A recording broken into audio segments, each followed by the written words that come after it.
CPMന്റെ പ്രകടന പത്രിക പുറത്തിറക്കുകയാണ്. Sitaram yechury മാധ്യമങ്ങളെ കാണുന്നു തത്സമയ സംപ്രേഷണത്തിലേക്ക്.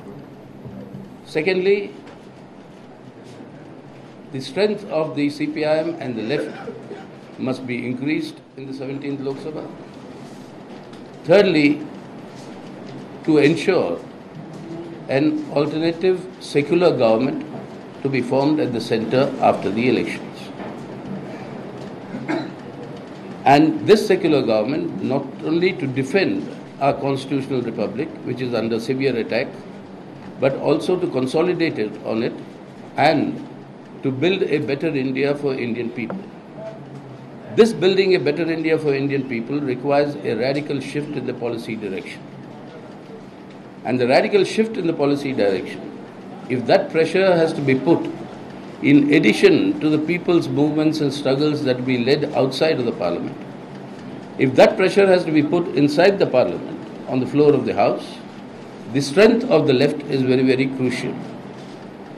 And that is why what we require is number one, to save the destruction of this republic, number two, to consolidate on it, number three, to create a better India through alternative policies.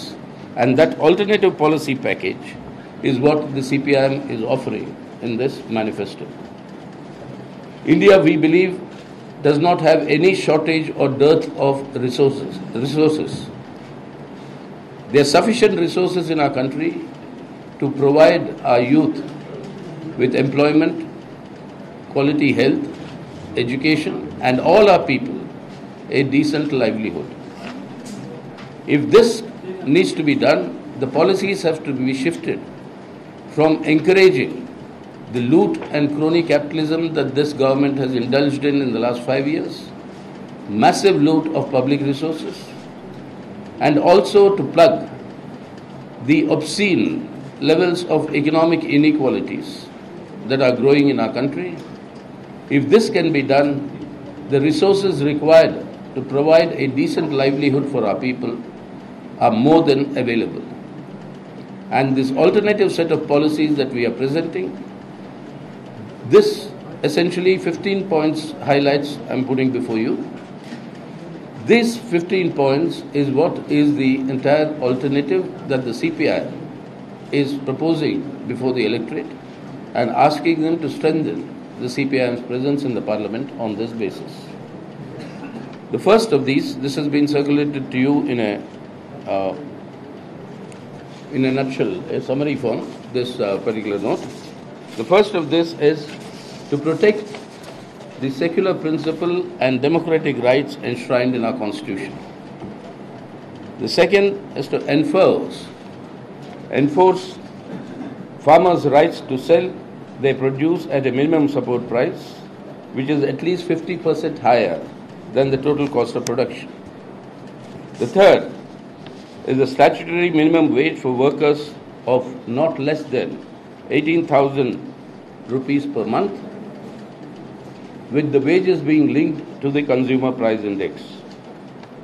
The fourth is the universal public distribution system with provision of 35 kilograms of food grains per family or 7 kilograms individual at a maximum price of rupees 2 per kg.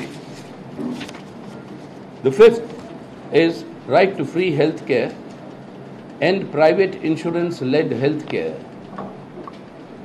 which is currently being forwarded by this Modi government. Public expenditure on health to be raised to 5% of the GDP. Implement 1/3 reservation for women in parliament and state assemblies. Take comprehensive steps to end violence against women and children. Major expansion of public educational system, schools and higher education with quality upgradation. Public expenditure on education to be 6% of GDP. CPM പ്രകടന പത്രിക പുറത്തിറക്കിക്കൊണ്ട് general secretary Sitaram yechury സംസാരിക്കുന്നതിന്റെ തത്സമയ സംപ്രേഷണമാണ് കണ്ടത്. അദ്ദേഹം മാധ്യമങ്ങളെ കാണുകയായിരുന്നു. ഭരണഘടനയിലെ മൂല്യങ്ങൾ ഉയർത്തിപ്പിടിക്കും, ഒപ്പം തന്നെ തൊഴിലാളികൾക്ക് മിനിമം വേതനം 18,000 രൂപ ഉറപ്പുവരുത്തും തുടങ്ങിയവയാണ് പ്രകടന പത്രികയിലെ പ്രധാന വാഗ്ദാനങ്ങൾ.